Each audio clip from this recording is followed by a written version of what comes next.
The Whose Turn Is It Anyway podcast returns to the UK Games Expo this year. We're running a live episode on Friday the 30th from 12 till 1, where we want to meet our listeners. We want you to come and join in on the show, get involved, or just come and participate, bring your lunch and rest your feet for a while. We hope to see you there and hope you have an amazing UK Games Expo.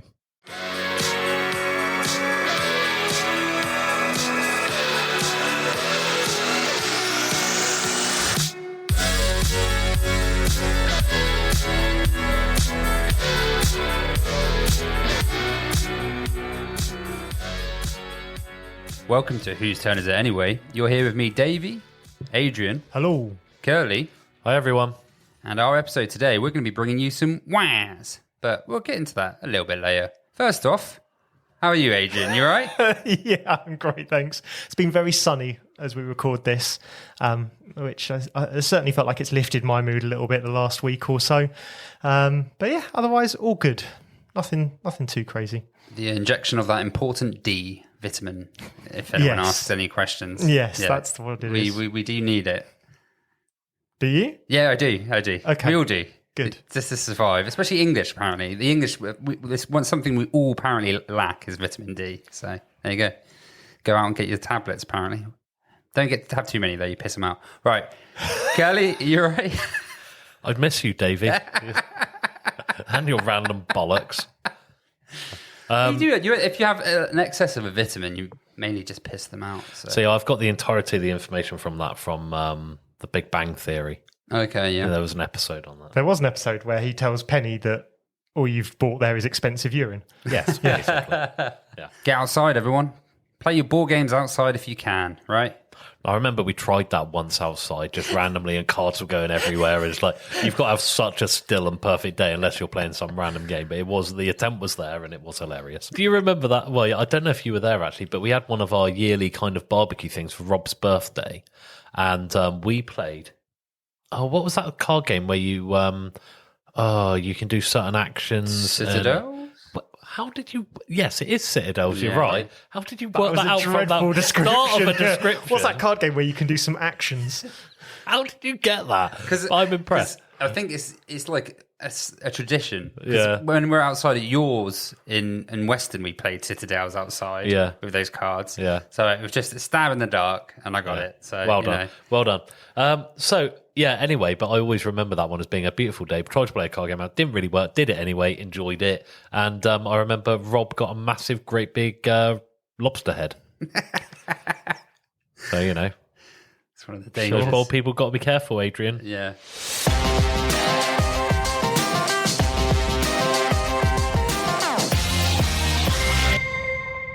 So let's talk about Hex, where we're going to talk about the games we've been playing and kind of what we've been up to. I'll start. So recently I've had a couple of Kickstarters arrive. I've had Deep Regrets and Pax Illuminaten. And I kind of got Pax Illuminaten out. I still haven't played it, but I kind of did.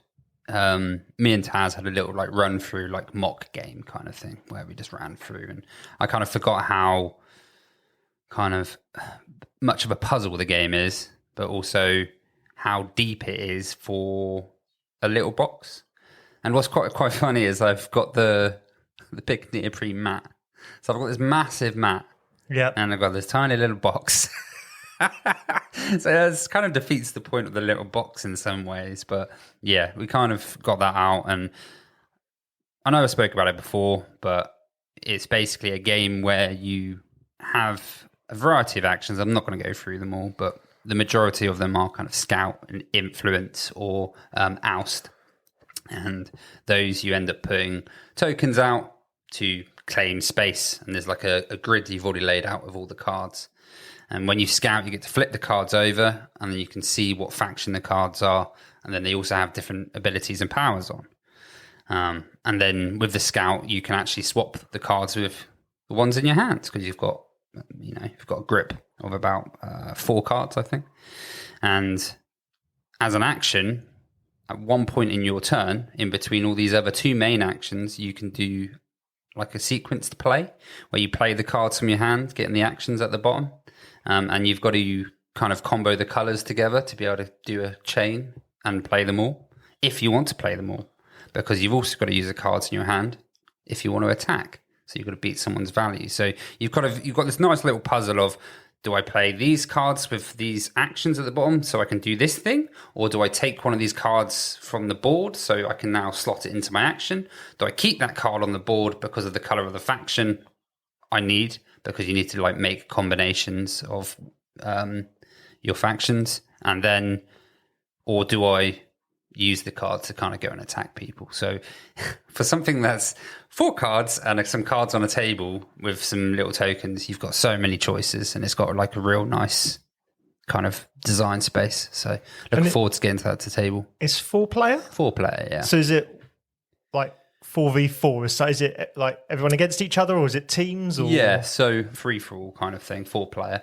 You have these goals which are out, which basically there'll be different things. So some of them will have, and it's not a guild, it's something else, because it's basically one of the words for a load of Illuminati together.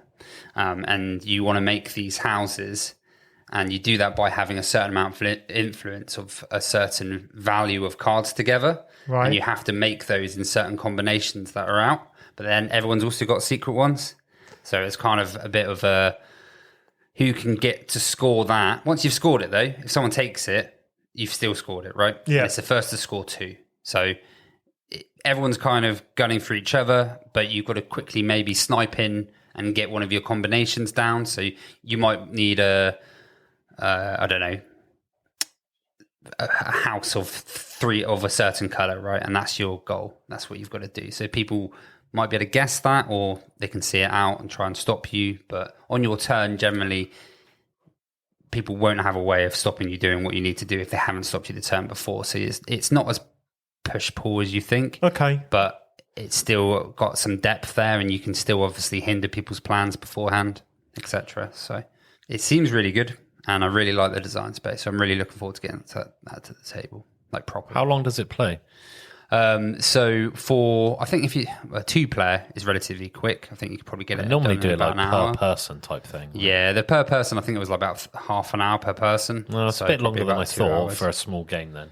Yeah, So you're looking at probably 2 to 2.5 hours probably for a full game. probably. I would say so. Yeah. Yeah. Okay.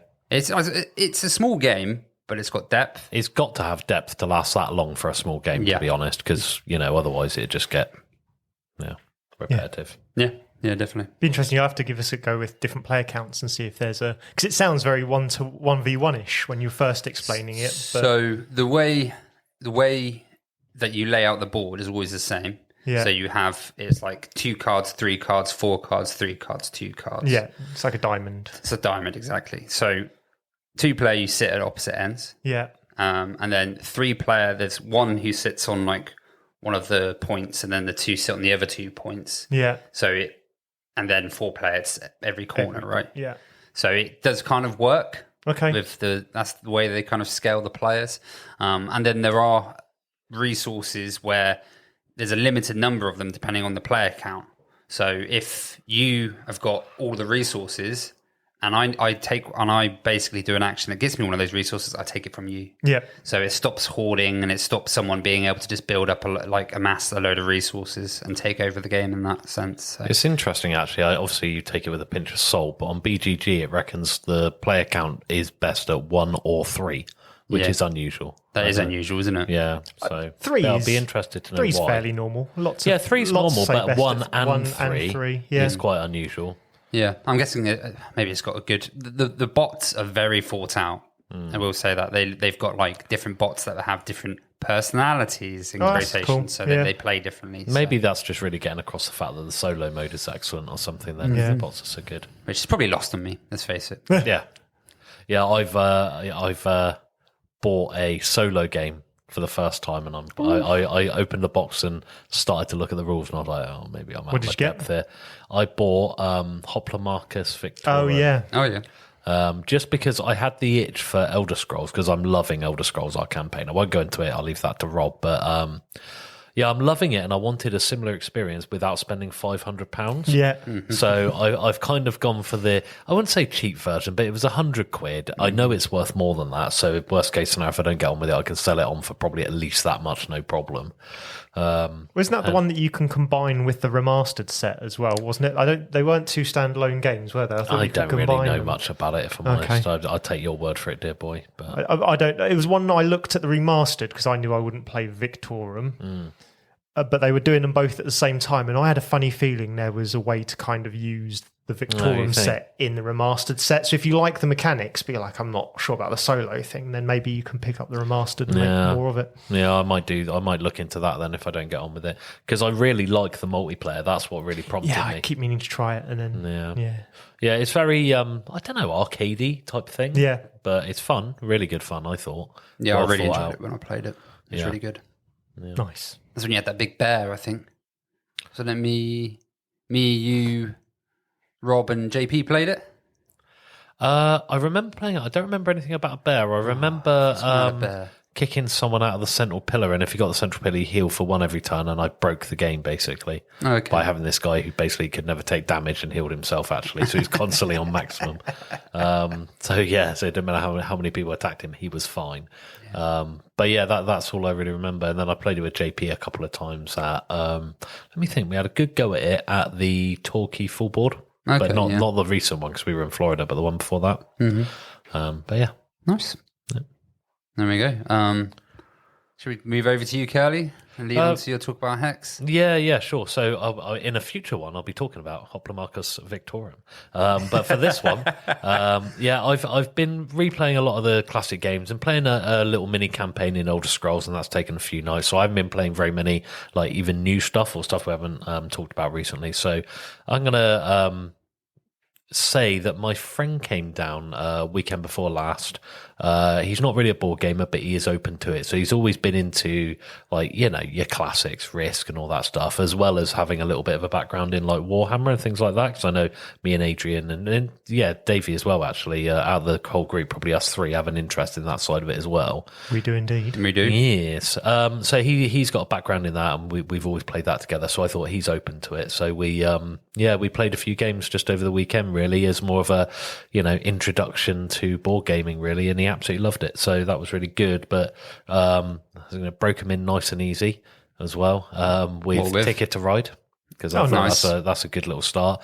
But then we cranked it up the next day with Clank, pun not intended. Nice. All right. And he really enjoyed both of them. I think Clank he preferred just because he's kind of into the kind of fantasy stuff. Like he was always more fantasy battle than 40k type of thing. So, and always got a background in kind of like Forgotten Realms and all that kind of stuff. So it was a you know a genre that he was already interested in. So I thought he might be down for it, and he loved it. So nice. So that was what I did weekend before last, and there we go. Yeah, sounds like good fun. Yes, so it's nice bringing people into the hobby, isn't it? Definitely. Especially if they go away with a positive experience. Mm-hmm. I've not played as many as I would like. Life got busy, or stayed busy, I should say. And then my free time was getting ready for a 40k doubles tournament. I'm playing 40k doubles. So I played with a team of Tyranids and Gene Stealer Cult. And neither of us had played much. But we came like 9 out of... I think it was like 15 or 18 or something like that. So nice. It was kind of halfway or sort of above. If you had to guess, that's the upper end of where I would have thought if you haven't played in a while. Yeah, no, I'd played like 2 games since 6th edition. Yeah. So like I'd be in the same boat. 8 years ago, 7 years ago. So any uber sweaty games that you wish you didn't have to play? No, the first game we got stomped. Yeah. And then we basically chump bashed our way back up the table from there. Okay. What's chump bashing? It's where you basically, in the first game, if you get hit so hard, you go to the bottom, and then chump bashing is probably a really horrible term because none of them were chumps, but you then sort of, you then play weaker opponents generally. Right. So it's a balancing mechanic, and then you'll so if you're better than the people you're playing, you'll quite often. It's not a very nice term. It's not a very nice term, but it's the term I always knew from like War Machine, especially used to call it. I remember that used to call it chump bashing. But that's not what I was going to talk about. That was just explaining why I haven't played many board games. It was good. Adrian's full of these one-liners. It's fantastic. What I have played a lot recently is Harmonies. So I noticed, like in the last sort of few months, and they all come out in the last couple of years, but I've played Spectacular, Harmonies, and Cascadia, which are all sort of animal drafting games. Sort of you draft quite often a hex or like a set of things, and they all sort of have a very similar feel, but go about it slightly different ways. And the one that I don't really normally like playing online, but I've played it a lot on BGA, was Harmonies. So with Harmonies, you have like a set of hexes in front of you, which sort of link together in the usual sort of board, and you're going to fill up these hexes with little wooden discs that aren't wooden on BGA, but that's what they are in real life.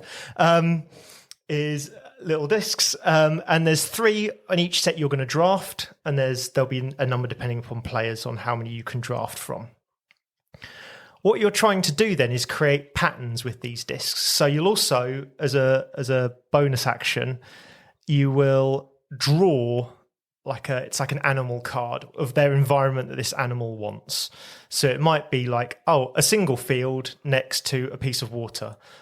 Or it might be a mountain between 2 huts, village huts sort of thing.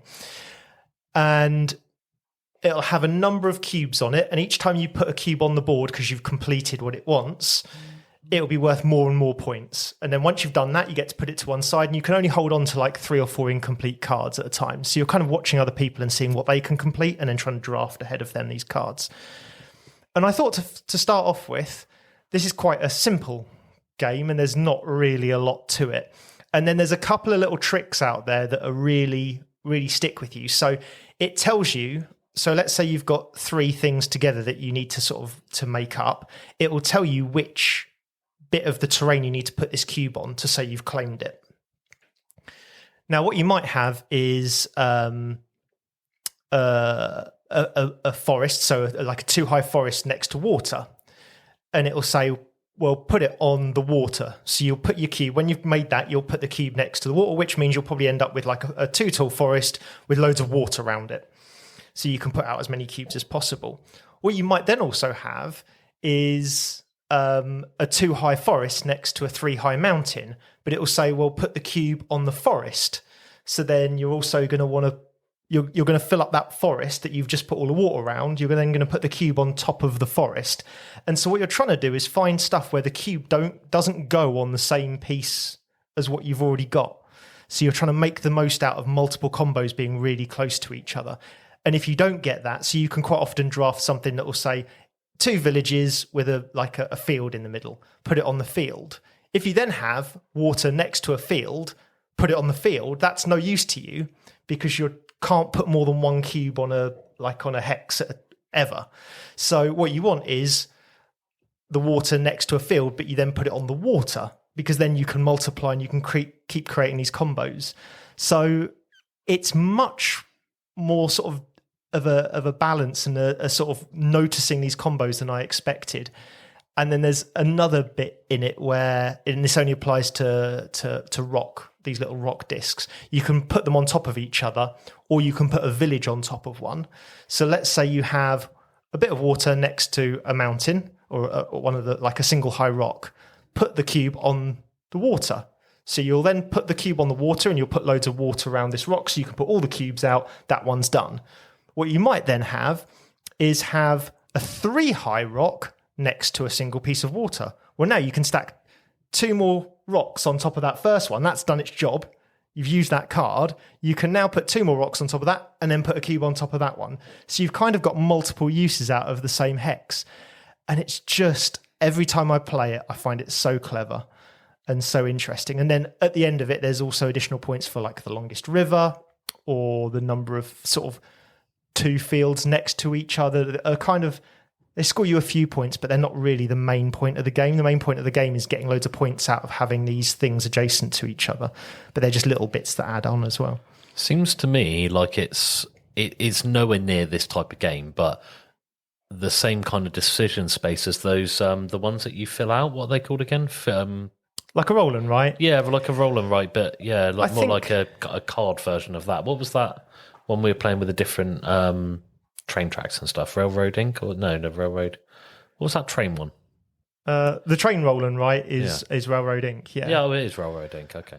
So I think if you like Railroad Inc. and you like Azul and you like those puzzle games, this is going to be one for you. Yeah, because it's got 2 sets of drafting. You're trying to draft these sort of 3 sets of different types of terrain, if you want to think about it that way. So they're these little wooden discs. You're trying to draft those when you need them without also taking, quite often, there'll be 2 you want and 1 you don't. So you'll then have to kind of figure out what the hell, you still got to put that third one down somewhere. You got to work out how to put it on the board so that it's the least disruptive to your battle plans. And then at the same time, you're also drafting these animals that want these certain environments to live in. And the cubes kind of represent the number of animals there as well. And yeah, it's a puzzle game ultimately. It's like an abstracted puzzle game. So if you like an Azul or if you like as you say, like a roll and write, I think this is going to be interesting. Like, I think this is worth giving a go. The bit that got me is on one play, I was like, there's not really much to this. I'm not going to come back to it. Just so happened I was bored and was like, I'll fire it up on BGA and see what it's like on there.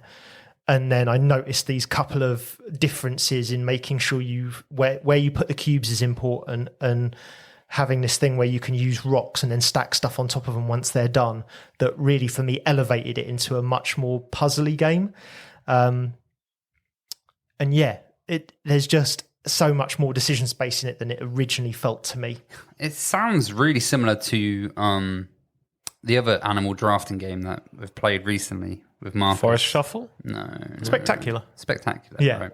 So there's a lot of games within that design space at the moment, isn't there? Where they've got that kind of puzzle aspect and they're hitting the animals. Yeah, that's like Cascadia is exactly the same, but I've only played Spectacular and Cascadia once each, and I want to play them a little bit more. But they all feel that itch of, quite often there's 2 things you're trying to draft, or there's 2 things you're trying to do at the same time, sort of thing.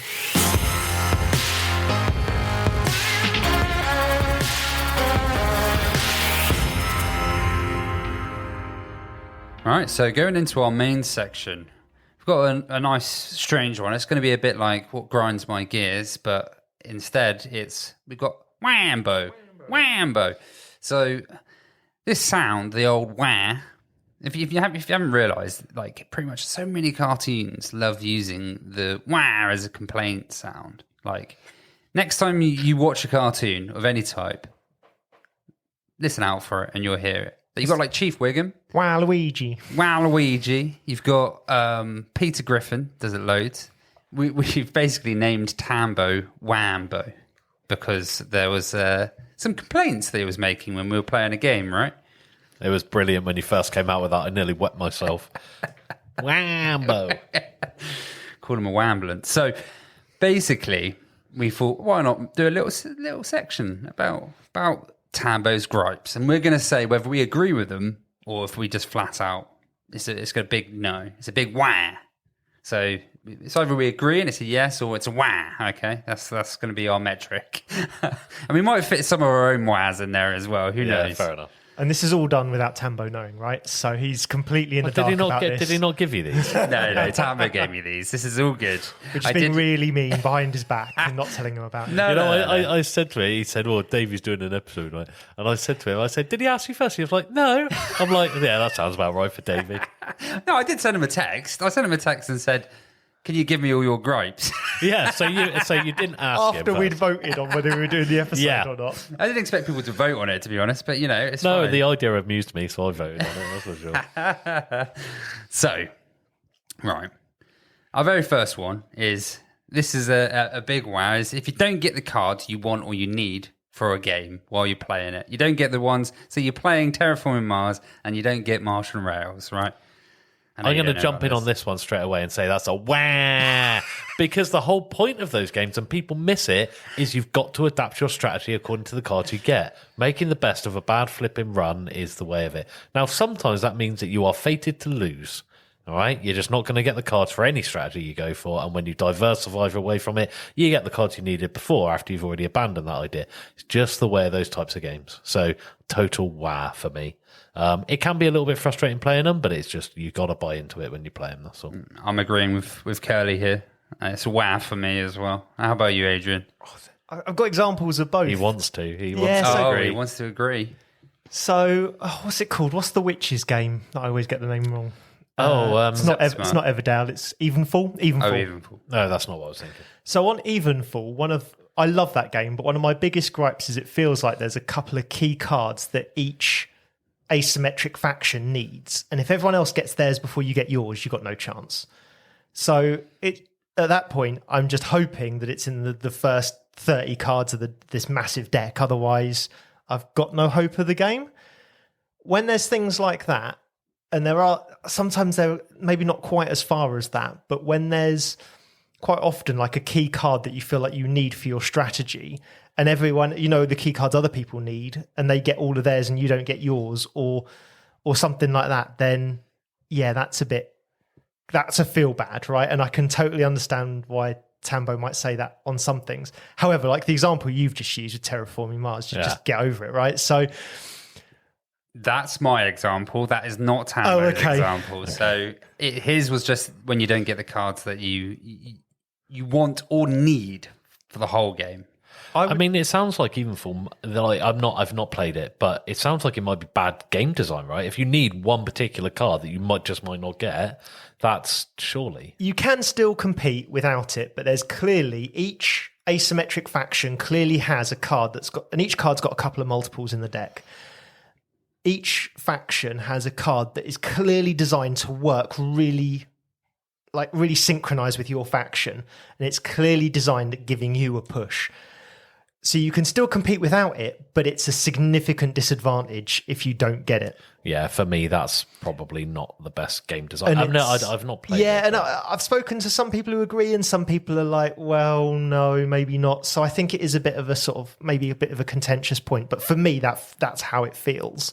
So if there's stuff like that, and there are some drafting games and some engine building games require a couple of like things to come up together, and if you sort of built to start off with, and everyone else has got all the cards they want to go in that direction, and yours has suddenly never turned up, and you've got to pivot, and that means you're behind. That can feel a bit feel bad. But I would say at least 3 or 4 out of 5 drafting games where you're waiting for those cards to come out. Normally, if you don't get the one you want, you can still pivot and do what you need to. But I would say there is 1 or 2 out of 5 games sort of thing that feels like you might need a specific card, and if it doesn't turn up, or if someone hate drafts it just to ditch it or whatever, that's a bit like that's a feel good for the other person. So I'm a bit on the fence, but I'm probably leaning more on Waaah than not Waaah. Okay, so for number 1, it's a big wah, wah. I always used to, on Mario Kart, I always used to play Wario. Yeah, Wario. That's who was it? I'm a Wario. I'm gonna win. Yeah. Right. Number 2. Fall so far behind on points and have no way of catching up. Hours of your life, you're never getting back. That's a direct quote from Tambo. I'm going to stay out of this one because I'm always in front. So. He thinks. I'm only joking. All right. So what do we think on this one? We thinking a wow or yeah? I agree.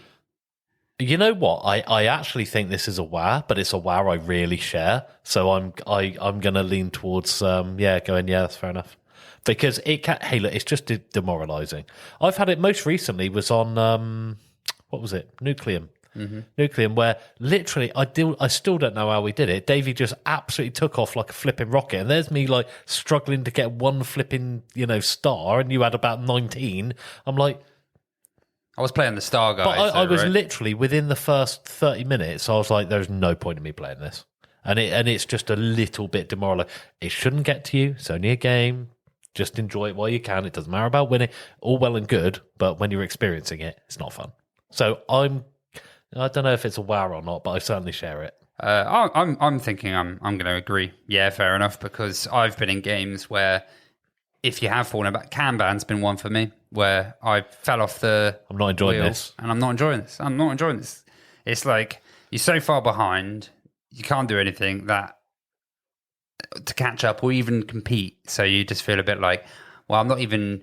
And if it's some games, you're still going to cause some contention. That's fine. Other games, you're just like, especially one that's kind of a bit of a solo game. Maybe you're taking up a space on a board, but that's all you are now. You're just a space on a board. So it can feel a bit. It can feel bad. It's a time thing, right? If you are talking about hours, if you're talking about a 2.5 hour game and in the first half hour you're shot, then it feels crap because you're going to sit there for 2 more hours.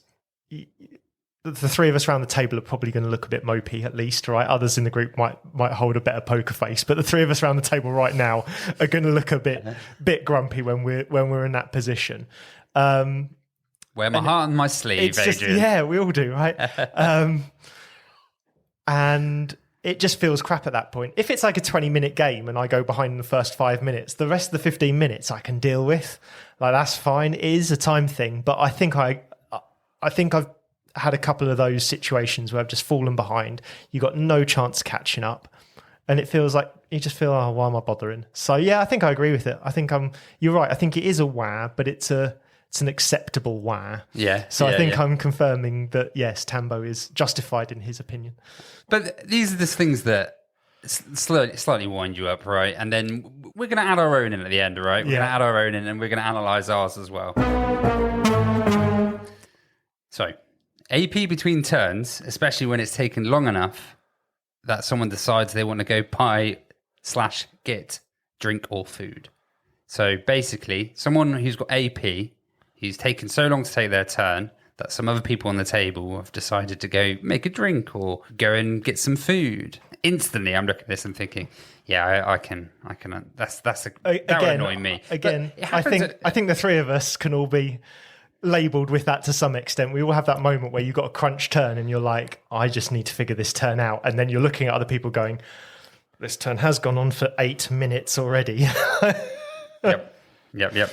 I mean, we recently had an experience, and I'm not going to name any names, and I'm not going to say anything, but it was a player who was new to the game, so it wasn't necessarily their fault, but we kind of, they couldn't decide what to do, and they had to do the perfect turn.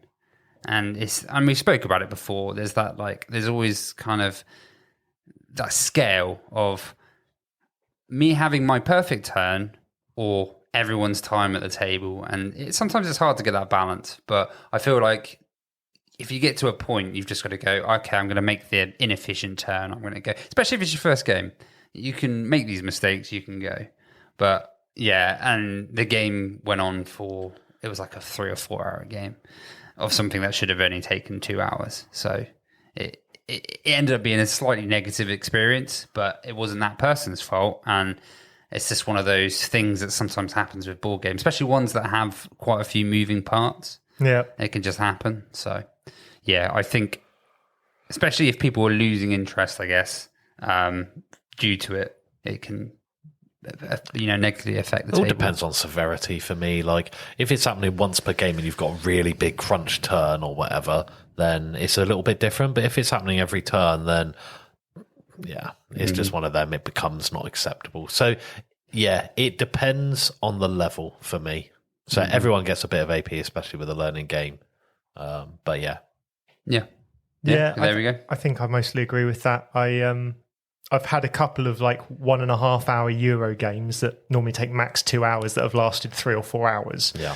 And every time that person who's holding the game up's turn starts, everyone just gets their phone out or whatever, because, for the first couple of times you're like, okay, well, we'll help, we'll discuss or whatever we need to do to kind of move the game along. And then by the fourth turn where you're like, this is going to be 10 minutes every time it's their turn, just get your phone out almost or whatever. And it's not ideal, but I think probably most of us have been there for something or other. Mm-hmm. Yeah. So I think it's a fair point. As we said though, just if it is a crunch turn or maybe a crunch couple of turns, then you kind of make the odd jibe and then leave them to let them know they're taking a while, and then you kind of move on with life, don't you? You kind of forget about it in the long term. So I think the reality is for this one, and we've discussed it before, is the fact that whenever it's your turn, it doesn't feel like a long time. But when it's not your turn, it feels like a long time. So it's just one of those while you're busy. Which could be the game's fault sometimes, right? So the game basically has too convoluted turns, too many actions on the turn. So there's definitely games that you build up to, and towards the end, I think the only complaint I have about Minos is actually that really that last turn, really, because there's a whole like round 4. Everyone's built up that, or if you've been playing the game reasonably efficiently, that final turn can take forever because everyone's comboing together. It got to a point where I was playing like 9-10 cards in a turn, because of the like, generation of things I'm playing to something which generated more than what I put into it, So yeah, it's one of those that, you got to keep an eye on. So I think it's potentially a justifiable Waaah. Yeah. It's justified. Justified. Stamp of approval. Yeah. So, when someone gets a shitloads of VPs on blind luck at the start of the game, or a little boost up at the start of the game, just through blind luck, like someone just rolling a dice and suddenly they've got a shit ton of VPs. That's just poor game design, though, isn't it? I mean, I don't know. Like, I don't know. Luck-based games are a part of it, I suppose. But like, when you can get that severe a swing, like that's the biggest complaint I had with what was that game we played with Mark from Ninja Geek? Hard game. We only played it once. It was. I really enjoyed it, but I can't remember the name of it for the life of me. Oh, it'll come back to me. But anyway, the complaint, I've spoken about it on episodes and I'll remember the name in a minute. But the big problem I had with that one is that I was unlucky 3 times on the bounce and Davey got really lucky. And it was just like, this isn't much fun at all. But in the games where you can't do anything else and there's no coming back from it, it can feel really oppressive. Like it was literally, I think it was draw a black card from this random deck. You just drew a card at the start of your turn, and if it was gold, you got something really good. If it was, I think, silver or whatever it was normal. And if it was black, you got screwed badly. Well, I picked 3 cards up randomly in a row, and they were all black. And it takes away your whole turn. You do nothing. And then I even went, right, to get around this, the one good card I drew out of like 5 turns said, you can draw 3 and pick one, all 3 black cards. I was like, this fucking game, honestly. I was about ready to like throw it out the window or something, So it was extreme, like the luck for that to happen is for the odds for that to happen it was so low, and somehow it happened, and it was so bad. Like, I was also rolling dice, which got me coin, and I had to roll. I can't remember. It was basically, I think it was like a 50-50 chance, but I think every roll I rolled the one I needed as well. So I was just sitting over here having all of your luck, while you were there just like pulling black cards, and I can understand how that would feel awful, especially because you've got the polar opposites sitting next to you. If everyone else on the table kind of was having a similar experience, then it's fine, right? I guess Davey's a pug wampy.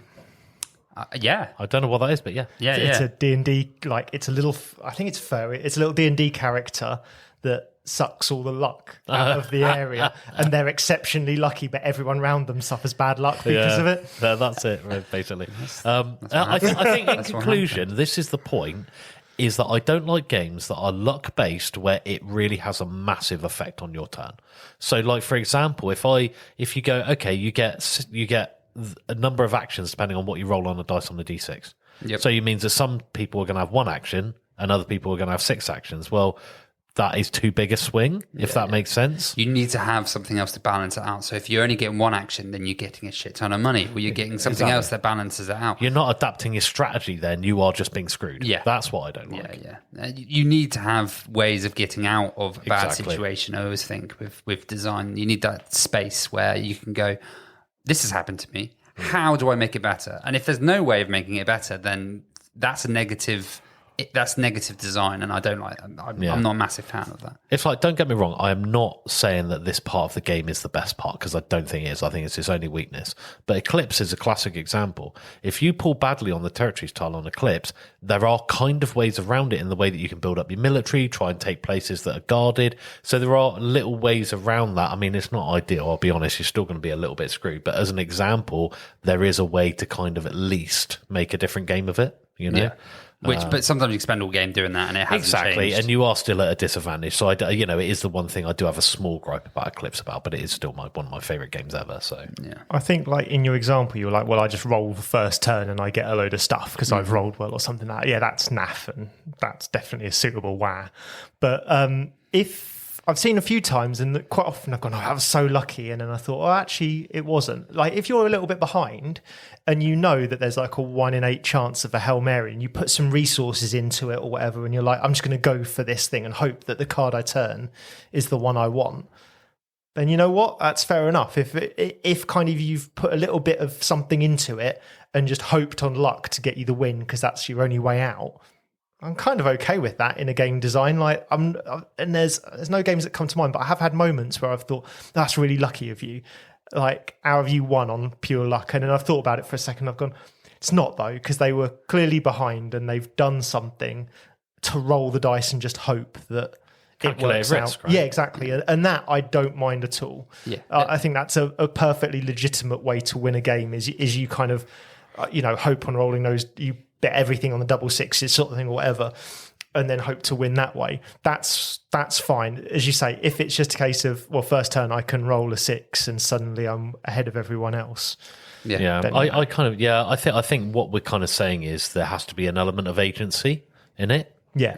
But you have to be going for a concrete plan, although that plan is risky, and like you say, you're already behind. But I feel sometimes it's quite interesting when you get a game that like overly punishes the first player or the second player or the third player or the fourth player, whatever it is. Like for an example, not doing a snake draft when it comes to drafting, stuff like that. Instead, you're just going, okay, if the first player gets everything, it just feels a bit overmuch. So from that point of view, I think it's absolutely justified. But a lot of games don't really do that these days, I have to say.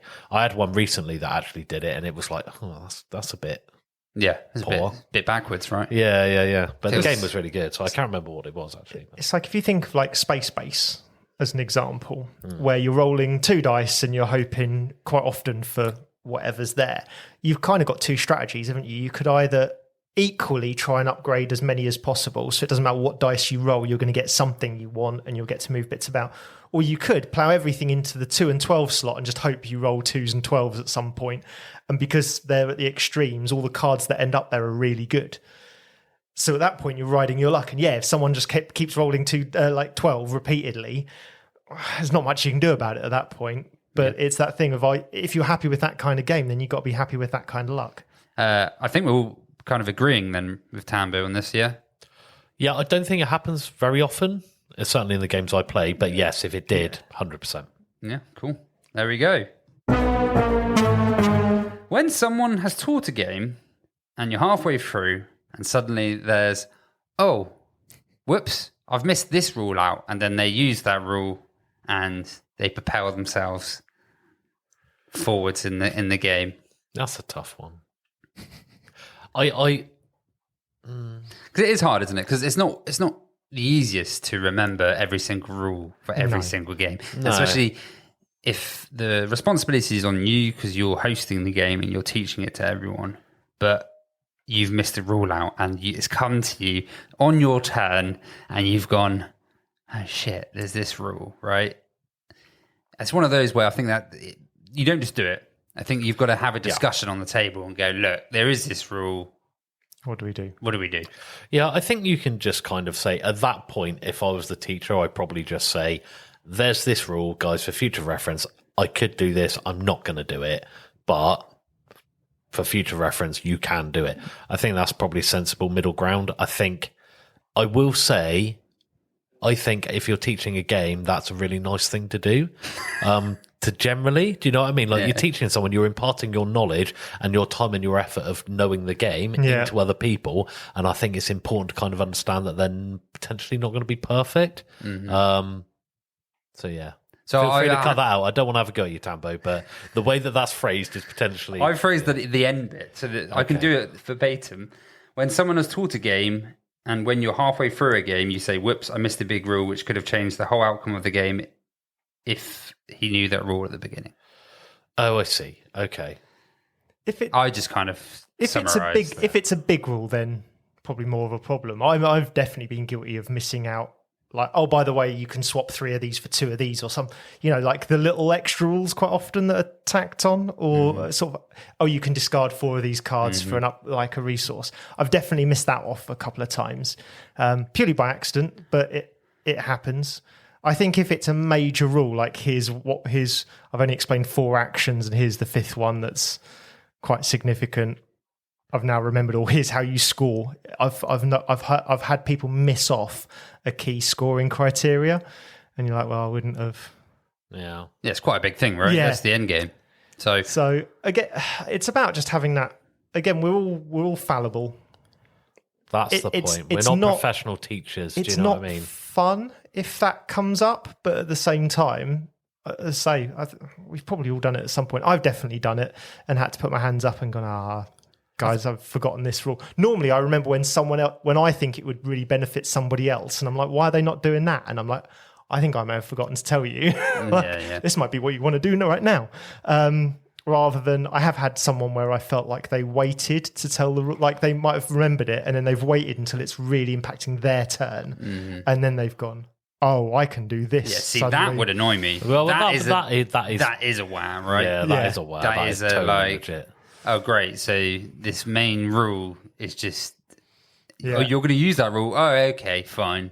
Yeah. Like, my game's And now that's ruined. That's tough. Although understandable why you might suddenly remember you've forgotten to teach it at that point, because you're like, I'm going to use this rule. And I've seen no one else use it. Maybe I forgot about it or whatever. So I can feel for them, for someone in that position. But at the same time, it's not the greatest feeling, especially if like you're in either the situation where you were miles ahead or you thought you were miles ahead and now you're not because someone else has been able to use that rule, or you're miles behind when you could have been keeping pace if someone had remembered that rule. If you're kind of in the middle of the pack and you thought, well, I could just be a bit further ahead, maybe it's not so bad. Mm-hmm. I don't know. I think there's lots of There's lots of nuances in that one, yeah, and caveats. That I think that for me, the nuance just comes down to the fact of try and remember, and I'm not the best for this. Try and remember it's a fucking learning game, basically. All right, so Tambo, remember it's a fucking learning game. The point is like, for me, I don't like that feeling of like messing things up and like not knowing what to go for. 100%. So, like I say, with respect to time, I watch video because otherwise I do get frustrated, not by the teacher necessarily, but with myself not knowing. Mm-hmm. So I watch videos to get around it. But you can't, I think there is a line as to what you can expect. Like you say, none of us are infallible, are we? So, you can't expect a teacher to be perfect all the time. So I'm going to vote Waaah on that one, I'm afraid, just out of sympathy for the teacher more than anything else. But if it's what Adrian said, where they're doing it deliberately, definite, total justification. Yeah, I think I'm in agreement with you there, Kerley. That if someone has kind of left it out, then big agreement, Tambo. We should basically chuck that person in a ditch. Otherwise, it's a bit far. The faces at the table, so there's a bit far. Maybe not a ditch. This is why you fixed me, like straight stared at me. I was like, what time have I done this where Davey wanted to throw me in a ditch? But otherwise, it's a bit of a wah. So, we don't agree with you, Tam. That's not got the stamp. Right. So, moving on.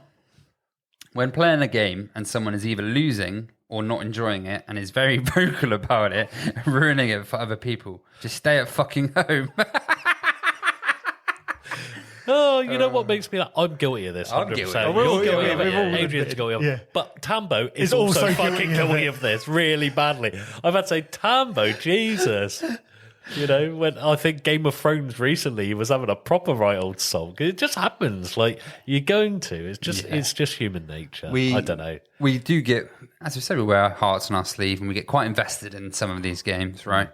And if we're in that kind of mood and some things aren't going your way, sometimes it's just like, and sometimes you really enjoy the game usually, but you've had a really bad game and maybe it's just a bad day as well and everything's just kind of tied in together and you're like, right, this is the amalgamation of everything now and why am I kind of playing this game? So it's one of these, isn't it? It's hard. Like, I'm not usually going to be like really vocal, try and ruin anyone else's game. Don't want to do that, but sometimes I will say like, I'll say I'm not enjoying the game, right? We love it when you say, my favourite moment is in New Angeles where he's like, I'm not enjoying this. no one would make a deal with me for some strange reason. It's because you were making out as if you were some like businessman. You're like, yeah, no, I'm going to do this, that, and then went, all right, I won't do it then. And they're like, oh, all right. It was brilliant. Yeah, so I didn't. Well, and then it turned around. I enjoyed the game afterwards, right? Yeah. Weirdly, what were your thoughts on it? I think for me, it's certainly a Waaah for me, but then it's one that I am guilty of having a resting bitch face. I inherited it from my mother, so like I do find it difficult to kind of keep my emotions not kind of on my face. So if I'm having a really rough time of it, but I try not to. Yeah. I don't know. I'm torn really. What do you guys think, Adrian? It is frustrating when you can see someone who is really having a shit time with a game and there's nothing you can, like, quite often you'll give them a bit of a trying to G up or sort of, oh, you could do this instead or whatever, really, and they're just not taking it. Again, guilty of this, not pointing at anyone, like at anyone going, well, I'm perfect. But at the same time, just let them get on with it.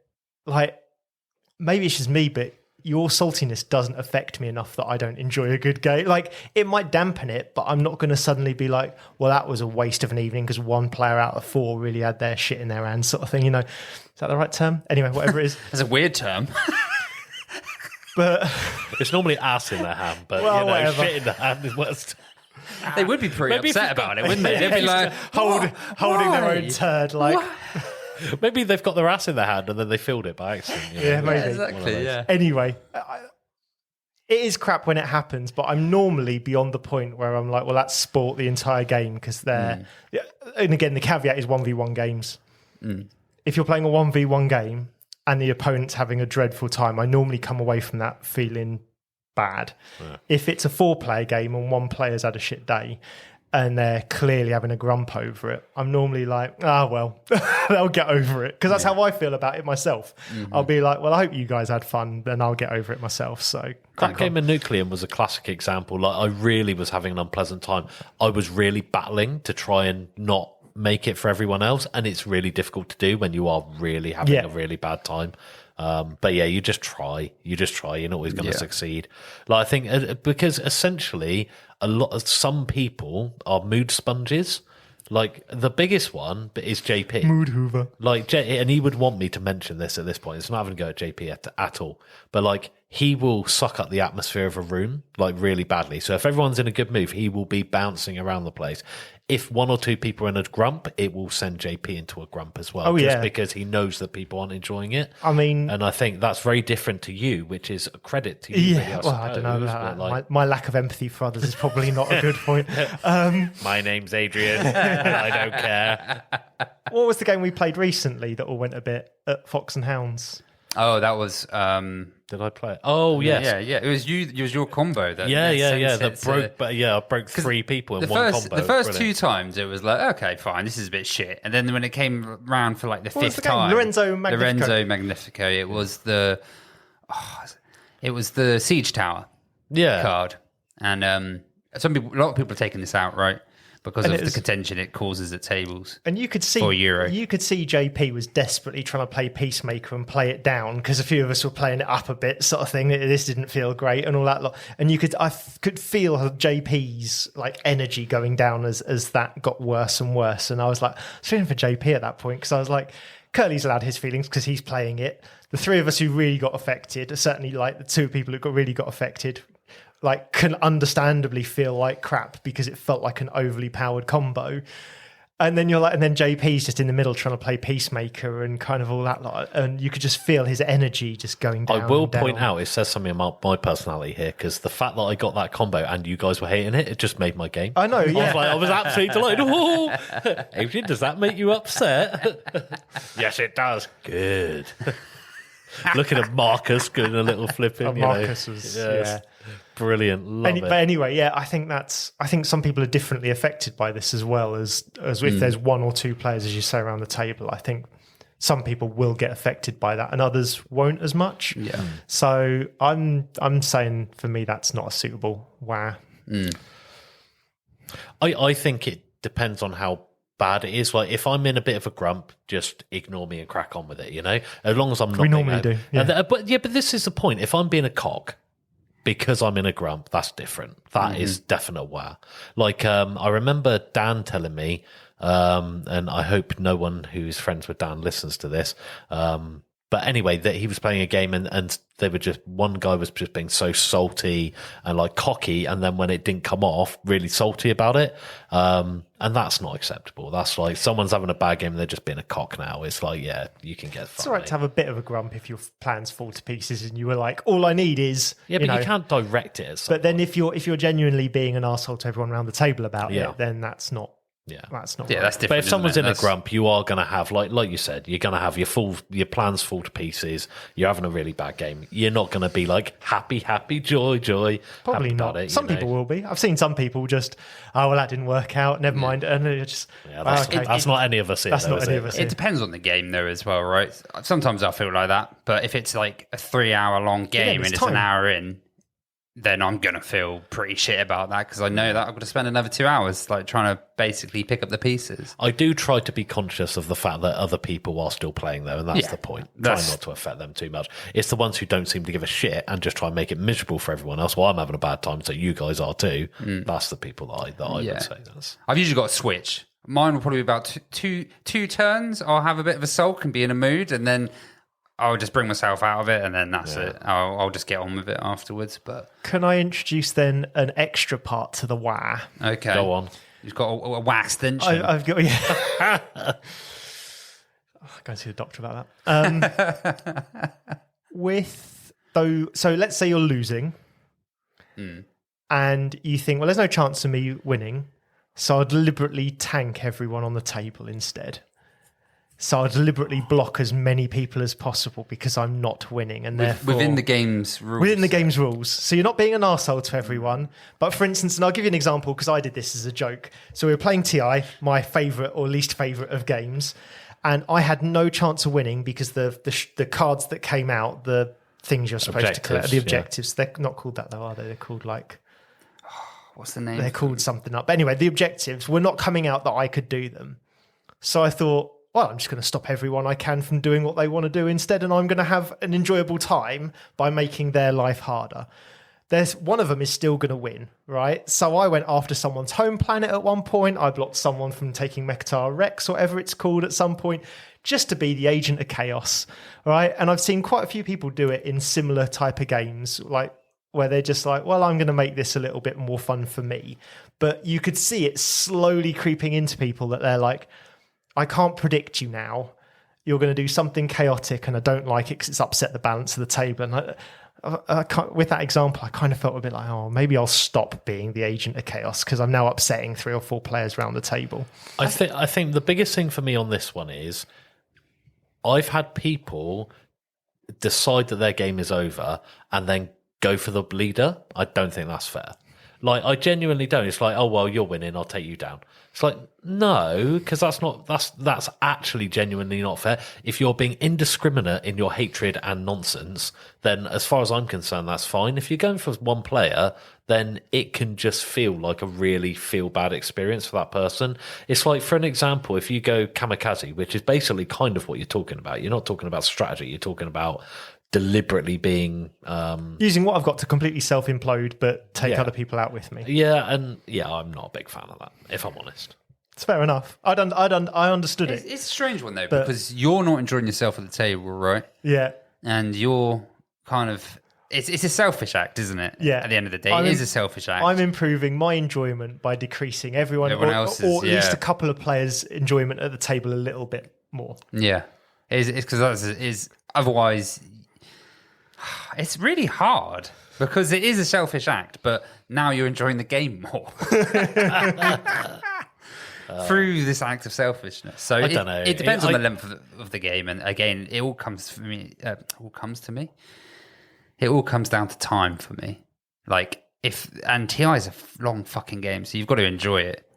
It is, and the reason why I did it. The reason why I've picked the TI example is because for me it's so heavily Ameritrash that a good set of rolls will wipe me off the table anyway, or I've got to really go for it and hope that the rolls work out. And therefore it's one of those games where if it was a really tight Euro and I just, as I say, bolted for the leader, I'd probably have felt much worse. But because this is a space opera, right? It's a cinematic game more than it is anything else, and it's reliant on dice. So I was like, I'm going to try it. I'm going to try and take out the leader, and then when the new person becomes a leader, I'm going to try and take out them, and then when the next person becomes a leader, I'm going to try and take out them. You're just role-playing the Raiders, And just right? kinda- It's fine.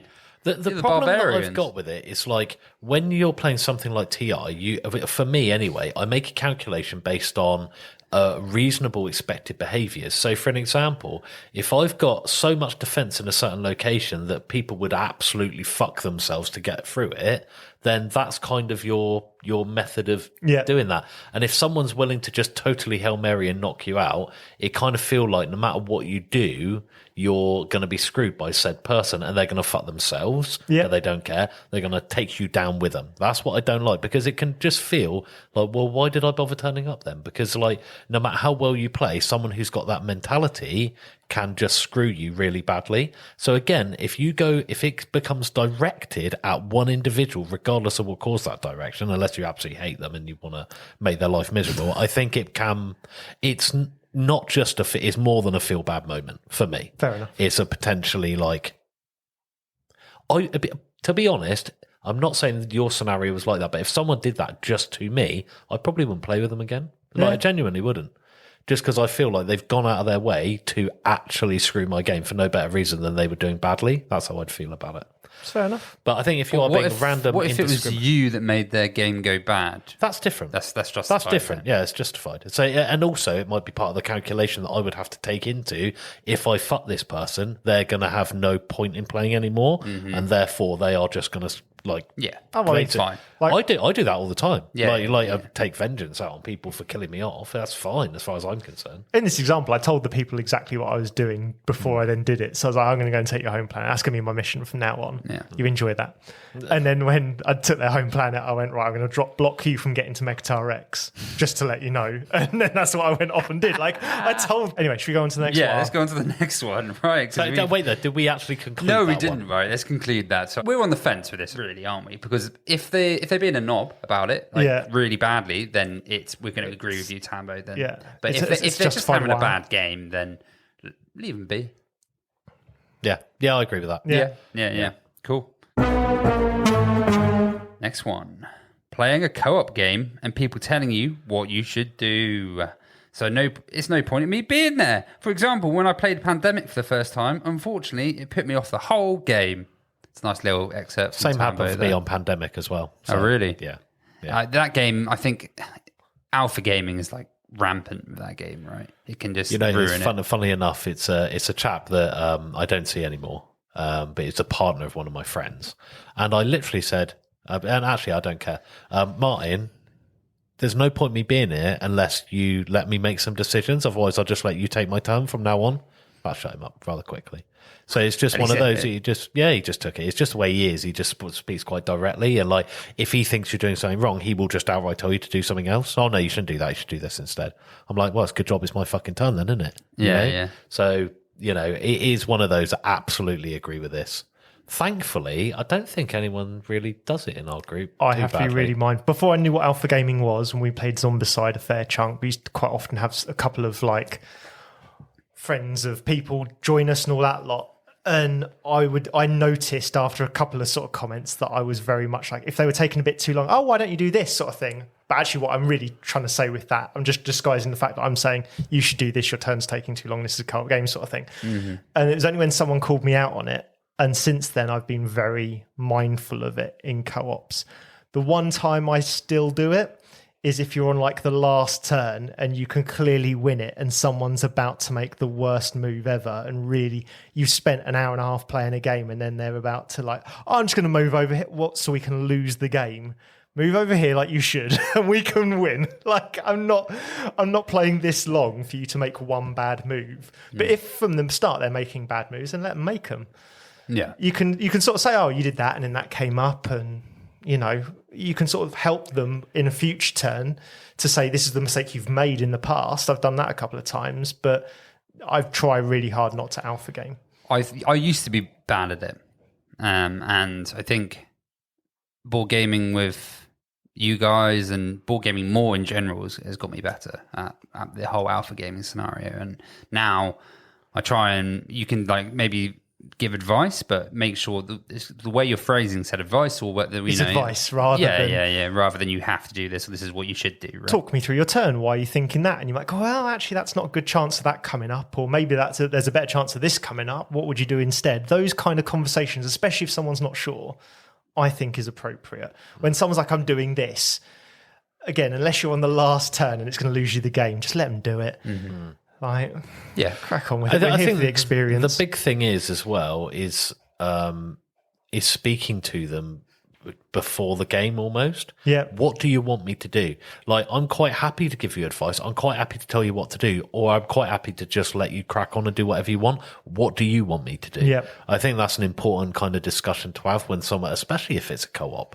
Like, but one thing that I've learned is that when it comes to strategy games, I don't like playing co-op. For exactly that reason. Yeah. Well, kind of that reason is the fact of when they make stupid decisions, I don't want to tell them what to do, but also I don't want to live with their bad fucking choices. Do you know what I mean? So like War of the Ring and Rebellion, I just won't play it, 2-player. Because I had a moderately bad experience with someone who I didn't want to get an alpha game, but he was just terrible at the game. And it like made it less fun for me because I couldn't make a cohesive plan because one of the things you were planning around was a complete wild element that might decide to, take a shit on the board rather than take a turn, Shit so in their hand. it was just one of those. It's just, it's, I don't know. 50-50 for me. I think there's certain things I do when we're playing co-op and stuff. And in fact, I do this in competitive games as well. And I think it's very different in that sense is if someone's missed something, that's something that is part of the game that should definitely happen or trigger or is a rule in some sense, even though it's a rule that benefits them. I will always tell them about that and be like, oh, you've missed that or you've not done that, right? And some people get really annoyed by this. And I know maybe this is me deviating slightly, but it kind of comes under the same remit in some sense. But for me, I always see that part of it. That's the game. If I miss a trigger, you tell me that trigger, that's fine because that's part of the game. That should have happened. That's in the rules to happen.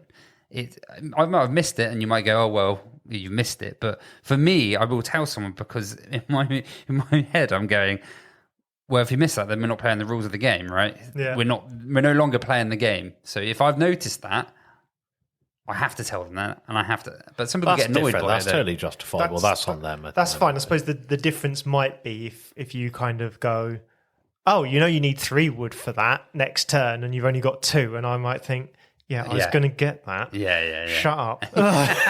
But that's different. That's different. And again, it depends because first-time players might be up for that. They might be like, oh, okay, did you know that costs 5? Or what did we have recently? I played someone at the Seven Wonders Middle-earth duel game. And I said, oh, don't forget the towers cost 1 extra for each one you've got. And I felt like they were lining up for it and it was 1 gold short.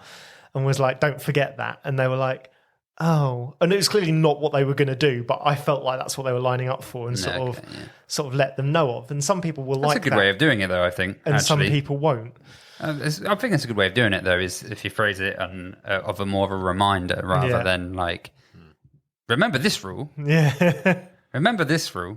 I think that's fine. I think again, some fine. people don't love it. There is a fine line, isn't there, I guess, between the alpha gaming side and then basically trying to be helpful and, friendly reminders. And there is a line. Yeah, it is a thin line. It can be a thin line, right? So some people will see it as, oh, they're trying to like, I know what I'm doing. Yeah. I don't need that. And it's like, well, I'm not trying to do that. But yeah, so I think this is another one where I'm gonna be a bit on the fence with this one. I think straight alpha gaming is a justified WAH. Oh yeah, no. We're agreeing with Tambo with straight alpha gaming, right? Yeah, I think. But if someone's giving advice and stuff like that, I think I've basically talked myself around. It's not what Tambo's saying at all. He's just saying about alpha gaming, right? That's a straight. We agree with Tambo. Yeah, I go along with that, but with like as with so many of the others, an interesting nuance where there is, as you say, a very thin line between alpha gaming and trying to be helpful. Sometimes you're going to occasionally wander over that line, and then it's up to people to just say, "Okay, but do you mind?" Yeah, and it's like, then fine, move on. Well, like it's just sometimes gaming, you just need the reminder. Yeah, cool. All right. Moving on. When at a board game convention and no one can decide on a game, that's more of my time. I'm never getting back. You come across so fucking grumpy in this Tambo. that is, if you are that bothered about getting a game to the table quickly, go, we're playing this, and people will sit down with you. Or not. It's up to them. That's then them. Yeah. If you're going to sit there and do the usual, like when you're ordering takeout, what do you fancy? What do you want? What do you want? Then that's all on you guys as a group. Now, it's perfectly British of us all to be like, oh, well, I can't upset someone by possibly putting my game on the table first. But if that's a genuine bugbear, put your game on the table, and then when it's something I don't want to play, I'll just either not sit down and go, nah, can we play something else and see from there? But if that's a genuine gripe of yours, then you need to work out ways of getting games to the table quicker rather than just complaining about it. I kind of understand when Tab is coming from sometimes, because if there's a big group of us and we've all said, oh yeah, we'll all play a game, and then suddenly three people start chatting, and it's cool, we're at a convention, it's nice to finally see everyone, that's not the annoyance. It's more of then like, so what we're playing? And then it's just like, oh yeah, well we said we'll play this, and then that person hasn't got the game out, and then it's like, oh, but what about if we play this over here? It's just indecisiveness sometimes can stifle, and then you only get a couple of games to the table in a convention. So I think this is one of the few where we're actually going to disagree, because I think it's a proper Waaah, that is.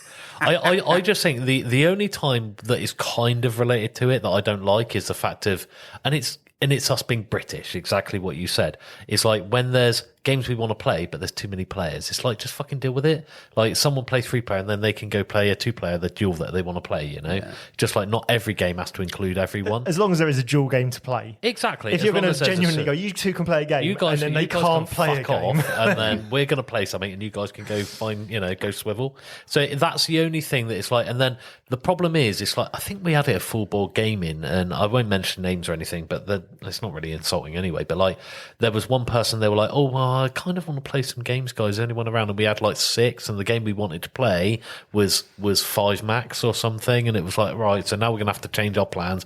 I think someone had to pack the box away, and then we had to think of other plans.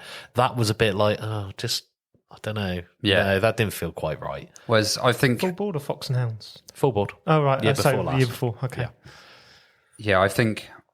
And to be fair, this has become less of a gripe, because now if I really want to get a game in, I'll just go and find someone who's maybe got a game out, right? Exactly. And this is why I don't agree with it. Yeah, to be honest. I understand from that point of view. Maybe I was playing a bit of devil's advocate, but I think early on when we first started getting to the convention scene, being too polite, you don't really know. Yeah, and you don't know the social etiquette of like, can I just walk over and play a game with someone I don't know? And then as you start going to the conventions more, getting into the hobby more, you're a bit more like, yeah, everyone's fine with that. Everyone's cool with that. Some groups might not be, but if you ask, they'll tell you. So I think it's a situation we've probably all been in, and we've all been a little bit frustrated with. But to kind of call it out as, I really don't like this, like, then it's not a thing for me. I don't think I really don't like these. These are Waahs, right? But I suppose the way he phrased it, and this is verbatim, right? This is literally what Tambo has said. Stop wasting my time wasting your for time. making me decide something for more than 30 seconds. Yeah, I love how they've got more and more angry as they've gone down as well. Really got into it. This is what I'm really enjoying. And each probably, one. I don't remember specifically, but probably Tambo's as bad as any of us for this, right? So yeah, that is definitely a Wah-ambo. Moving on. This is his least annoying thing. Oh, he's ended on a nice uplifting note. Okay. So this is going to bring us back. His least back annoying into, thing. You're just going to wind us all up. Turning up for a game, and it's not been set up at all. You organised the game for other people. You could have at least set it up so it's ready. Yeah. Is he looking at you here, Kerley? Yeah, maybe. I mean, to be fair, I do normally I'd normally start at about past. Six starting to set up, but some games take a bit longer and everything. I think this is a Wah-ambo for me, just purely because for me, we start our games at 7, but in order to get them in, I've got to get home from work, I've got to get changed, say hello to Becky, cook dinner, eat dinner, and then set it up as well. Yeah, it's fine if you're working from home, and like I know JP leaves it set up, which is fine if you're working from home, you get the chance to do it. Or like for me, I'm not setting out the day before to set up a fucking board game that I'm playing the next day. It's just not in my wheelhouse. So yeah, I just think maybe you should. If it's not quite set up yet, help set up. Adrian. I don't know. This is 100%. I know Adrian's going to disagree with this because I know the efficiency engine is working out the many different solutions that it could be to Kerley's inefficiency. But well, that's just a daily occurrence for me, is working out why you're as inefficient as you are. Is that why you don't wear a cap? Because you need all the solar power you can get? I need all the brain power. Yeah. It's a time thing again. So if we're talking about Voidfall or War of the Ring or something like that, that's different. Where setup is going to be an hour, and you're just going to make me sit there for an hour and then throw me baggies and go. No, make you help. But it's still going to take like half hour, 45 minutes. Then yeah, you probably should have agreed to set up that in advance. If it's like a mid-sized Euro, the chances are it probably only takes 10-15 minutes to set up, and while you're doing that you can probably start and work in a bit of a teach if it was that bad. At conventions, of course, it's fine, because even if we've decided to have a game, like that game may take an hour to set up, but we've all agreed to play that game next. We all knew it wasn't set up at the time. That's fine. This is purely on I'm going over to someone's house for the evening, or maybe the first game I play at their house, if I'm playing 3 or 4, maybe it should be set up. Ideally, it would be, but I probably wouldn't complain unless you're going to then tell me it's going to take 45 minutes to set up. Yep. Yeah, I think that you're right in the time it takes to set it up. If it's going to take a long time to set it up, then have it set up beforehand, because that's going to eat into game time. And that's solely the reason why that's just game time, right? And if you think about Voidfall, something's going to take 3.5 hours anyway, it's going to take you an hour to set up. You're turning a game into, especially an evening where you turn up at 7, you're turning that into quite the evening where you're going to leave a lot later. It's all because about of it. time, exactly as you said. But for most Euros, for most sort of mid-weight Euros, I would say if it's not set up, not ideal, but I wouldn't complain about it. And as well, life comes first. Yep. Yeah. So, if you've had a busy day and you haven't got around to it, tough shit, help. Yeah. That's it. And it's communicating that as well, right? So just be like, can you help me set this up? Because I've had a busy day. Yeah, to be fair, Tambo's, he's whinging, but he doesn't really mean it, in my opinion on that one. No, he said it's his least I've said to him before, I'm not going to get a chance. I'll come around a bit early and do it with you. It's like, cheers, mate. Appreciate that. Yeah. Or if he's at a loose end, he'll just say, shall I come round a bit earlier and we can set up together? Yeah, brilliant, So it's like, it's one of those. Yeah. I don't think he really believes that one. Cool. Right. And this is all of the Tambo's Waahs. Yeah. This is the Waaah-xtension. He said he felt quite cathartic after this. He found it very, like meditation. Nice. He didn't use those exact words. He just said, I feel better. But that's the way I see it. It's like, we'll do this episode. That's the whole purpose of like a stress diary part of it, isn't it? It's just getting it down on paper allows you to like internally deal with it a bit better, Yeah. There we go. You write a letter out to someone, you address it, and then you burn them. Yeah. Yeah, that's how it works. Yeah.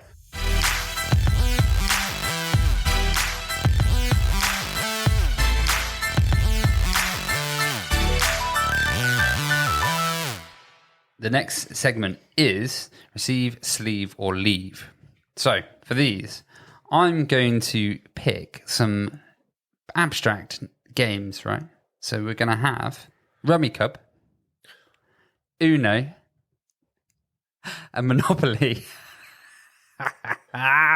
This is quite easy. I can get involved in this. Yeah. Come on then. I don't want any of these. This is... I could take some of them. I think I'll be all right. Well, you know what I'm going to say already, so I'd get it out of the way. Well, yeah, I know you hate most of those, though, right? No, No? No. He hates no. Rummy Cub. He hates Yeah, Rummy I hate Cub. Rummy Cub, so Yeah. Rummy Cub can go fucking do one. So that can definitely... I don't think Leave is probably strong enough. Okay. I think we need to burn it. Okay. All So right. you're going to have Monopoly as a... Yeah. And I really like Uno. So Which one? Yeah, but what, are you So sleeving? Uno is a sleeve. Yeah. The Monopoly is a receive because I actually don't hate it. I think it's just a bit old-fashioned. Okay. And the game design is a bit behind the current times, but I think for the times and played correctly, it's actually all right. Especially for families at Christmas and things like that. And they've got expansions for Monopoly out now. Who'd have thunk it? But yeah, I don't hate Monopoly. I don't hate it. I think it's just everyone plays it wrong. Really, to be honest, the actual game is designed to just whittle you away and then knock you out. But it's just the way people play it with free parking and, a few little house rules that just break it a little bit. And the fact that you're meant to bid on every property, a lot of people just don't do that. Like I would say there's probably more people who don't do it than do it. So for me, it's in its basic form and understanding what it is fine. So that one is a receive. That's Kerley's review of Monopoly there. It's not everyone else. Sorry, it's not me. It's everyone else is playing it wrong. I like it. No, I've played it wrong in the past, but it just extends the game, makes it unbearable. Yeah, that's true. Ditto. Ditto. Yeah. Exactly the same. Yeah. Uno I played once years ago. It's fine. Does the job. I played once years ago. This is Adrian's quote. So I would sleeve that. Monopoly is fine. Again, it takes too long. And there's not enough agency in it for a game that has that level of popularity. That's why I think it doesn't get the love in the community. I think the reason why a lot of people hate it as well is because when you tell anyone outside of our they all hobby, assume Monopoly. they always go, "Oh, you like Monopoly?" Then you go, no, not really. Yeah, and that's what it is. But when you break it down to the actual game, there's plenty worse games out there. It's just the fact that everyone's played Monopoly and everyone thinks that that's all board gaming is Monopoly and Cluedo. That's the frustration. But if you take that out of it. And yeah, Rummy Cub doesn't have anything to it, so leave it. It's crap. Yeah, you can't sleeve it, right? it's true. Yeah. That's exactly the problem. But you can burn it and break I'm it. going to sleeve Rummy Cub just because it would be funny, right? So you'd just be playing with these little tiles with a nice big card sleeve on them. I do know the purpose of this part of the section at all. I'm going to leave Monopoly because I don't enjoy it. I don't enjoy it, and I will receive Uno because I actually enjoy Uno, and it's a really good language independent game. We found most people know the basic colours in other languages, and we played it with a French family before, and I know very little French, and they knew very little English, so we played Uno. It was good fun. I've always played it as well since I was a kid. Not Uno, but it's there's a very similar card game, basically the same, called Twist. Mm-hmm. That's basically the same thing. So I've always played that since I was a kid. Yeah. So. There we go. Bit of a basic one, but I thought I'd take it back to the basics to see where our morals lie. David didn't think about this until 10 seconds ago. And He forgot to this section, so he's just, that's fine. I always like to give a rummy cup bashing. Yep. This is my Waaah. I hate it when someone leaves it till the last moment to think of their receive, leave.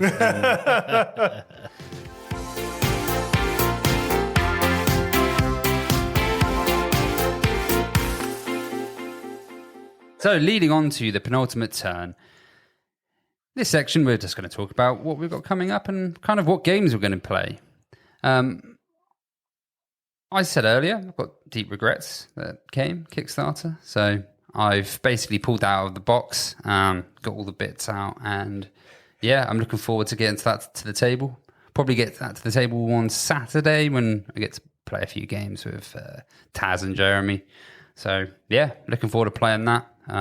It's one that will probably be able to fit in between some D&D, which because it's quite a light game. How long did it take, Kerley, in the end? Because I know you and Becky played it. Yeah, it was just me and Becky, so it might be a little bit weird, but probably an hour 20, something like that. It wasn't too bad, but there was it's long enough that you feel like you're playing a proper game rather than just a party game or a quick game. Yeah. So it's not, for me, Lord of the Rings Duel, for example, is just a quick game. Mm-hmm. This isn't in that, but it is towards the lower end. Yeah. So I've got that coming up, so I'm looking forward to that. Other than that, I've kind of just been playing computer games as usual. Monster Hunter Wilds and Path of Exile 2. Nice. Yeah, there we go. How about you, Kerley? What have you got coming up? Well, I've got a few board games coming up, which I was just having a little look at. The main thing I've been doing recently is just playing the new Elder Scrolls game with Rob and JP. That's been really good fun. But I'll let Rob go into detail on that one because it's his baby. But yeah, I'm really enjoying the campaign for the most part. But tomorrow night I've got Andromeda's Edge, which I'm really looking forward to playing with Mark Monk and JP. So looking forward to that. Really enjoyed that game last time I played it, but I've only played it once, so this is kind of like a good test for me. Yeah. So I was meant to be in that, but Yeah. I am playing. I did forget this. I'm playing a Primal campaign with Paul Grogan, so looking forward to that as well. Slip that one in there. Sorry, Kerley. No, that's all right. And yeah, the same as you, really. I've been playing a lot on my computer lately. I mean, totally different games to what you play, by the way. But I love my EAFC FIFA, basically. And I love my Civilization. I've been playing the new one with Dan a lot. So Civ 7, been meeting up for our online date night with Dan, playing Civ 7. So yeah. I've never really got on with the Civ games, which is unfortunate. I feel like I would like them, but every time I play them, I want to throw them out the window. Yeah, again. you have to stick with it. Yeah. It's a game you Why have is to that? invest I mean, in. because I would have bet quite a lot of money that it would be your sort of game. So I used to really like Stronghold Crusade and like Armies of Middle Earth, whatever the Middle Earth Battle for Middle Earth. Battle for Middle Earth, the real time strategy and all that kind of stuff. I really enjoy those kind of strategy games much more than any Civ. And for a while I enjoyed like the theme parks and I like 2 Point Hospital and stuff like that. And for me, both of those that kind of overlap with Civ do a much better job of scratching the itch of a Civ game.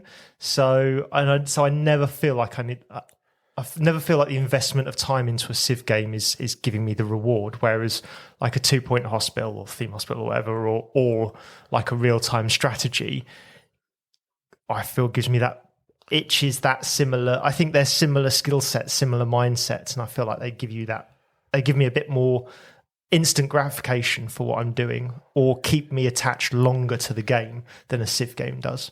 Yeah. Anyway. What games have you got coming up? So I don't actually know. So I've got 2 full weekends coming up back to back. We're going to have at least one day of like Wargame Hobby.